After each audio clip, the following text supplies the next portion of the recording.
Je pense que maintenant c'est une affaire de toute façon qui est entre les mains de la justice. Donc il faut laisser la justice suivre son cours. Je veux dire, il y a déjà eu un procès, il me semble. La il y a commission, une commission, voilà, il y aura appel. Donc bon, je pense qu'il faut respecter la présomption d'innocence, c'est important. Bon, s'il y a des faits, s'il y a des preuves, voilà. Moi, bien sûr que ça me gêne en tant que joueur d'échecs. C'est pas une bonne pub pour les échecs. Déjà que les échecs n'ont pas trop de pub. Alors si quand on parle des échecs, c'est pour en parler comme ça, c'est vrai que ça fait de la peine un peu. Ouais. Alors bon, bah, moi mon point de vue pour le moment c'est que je soutiens Sébastien tant que je verrai pas une preuve évidente qu'il a triché, qu'ils ont triché même. Pour le moment je le soutiens et bon, j'ai pas trop aimé la façon dont la FFE a procédé, simplement. Pourquoi?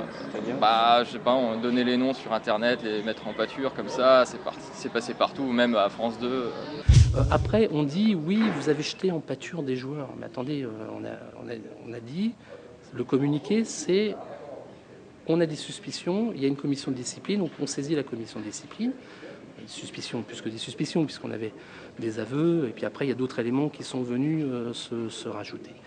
J'imagine que tu as suivi tout ce qui s'est passé lors de la commission. Pour toi, le fait que, apparemment, bien sûr, alors rien n'a été prouvé, mais apparemment il y a eu des échanges d'SMS au début des parties et ça s'arrêtait à la fin des parties, pour toi c'est pas un argument recevable? Ben je sais pas, j'en vois pas les SMS, on sait rien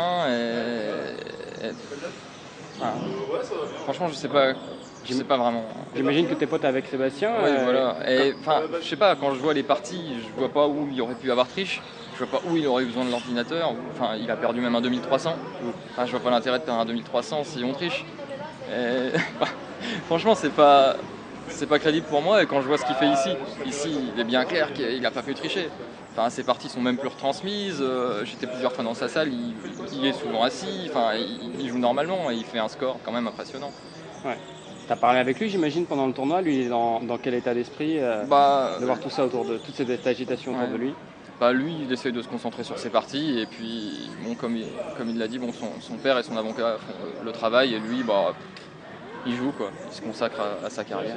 L'affaire Feller, moi j'ai travaillé avec lui toute l'année, donc c'est vrai que j'ai été surpris au début. Maintenant, je le soutiens parce que c'est un ami. Et bon, c'est vrai que j'ai vu le résumé de la commission technique.